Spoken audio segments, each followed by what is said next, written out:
So, ito ang mga ingredients natin for Maya Maya fish steak. So, meron tayo ditong 2 slices of Maya Maya fish. Then, meron tayong toyo or soy sauce. Meron din tayong suka or vinegar. Meron tayong cornstarch para sa paggawa ng slurry mamaya. Then, meron tayong bell peppers. So, slice na natin o chinop na natin siya. And then, meron tayong, of course, onion, chopped. Onion. And then, meron tayong garlic. So, mince na natin. Meron tayong cooking oil. Meron tayong calamansi juice. Then, meron tayong salt and pepper and water.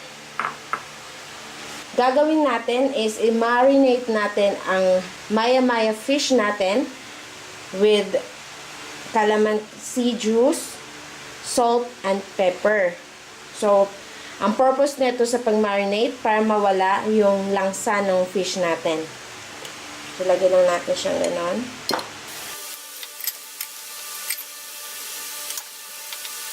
Lagyan natin siyang salt.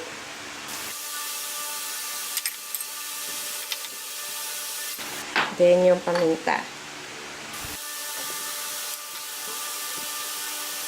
Like this, basil. So, optional lang naman to. Kung gusto nyo lagyan ng pampabango yung ano natin. Pampabango yung fish. Para mas sumarap siya. So, gawin natin yung ating fish is piprituhin natin siya.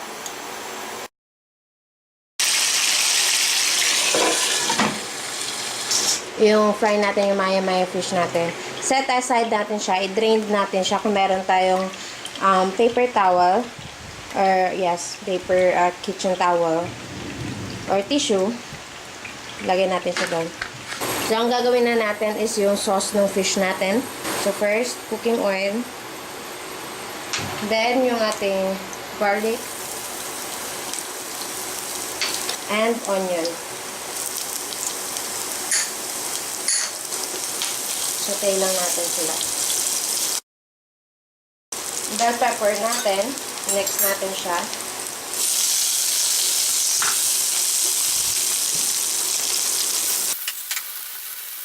Yung soy sauce.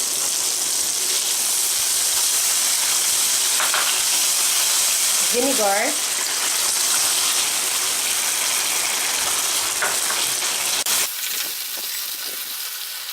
Then, yung slurry natin or yung cornstarch natin, lagyan natin ng water. So, dito na rin tayo kukuha ng water. Then, yung the rest of water, lagyan natin onte dyan.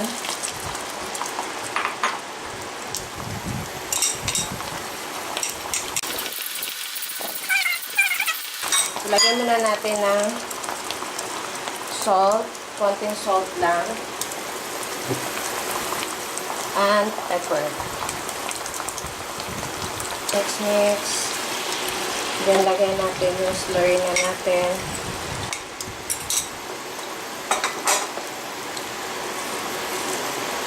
So, siya yung magpapalapot.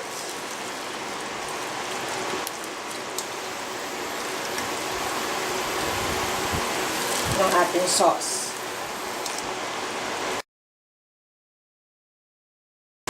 Go. Pwede na natin siyang ilagay.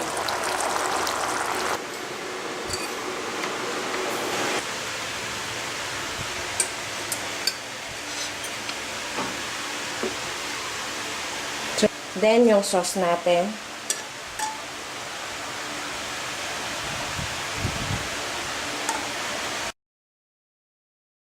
Ito na ang ating Maya Maya fish steak.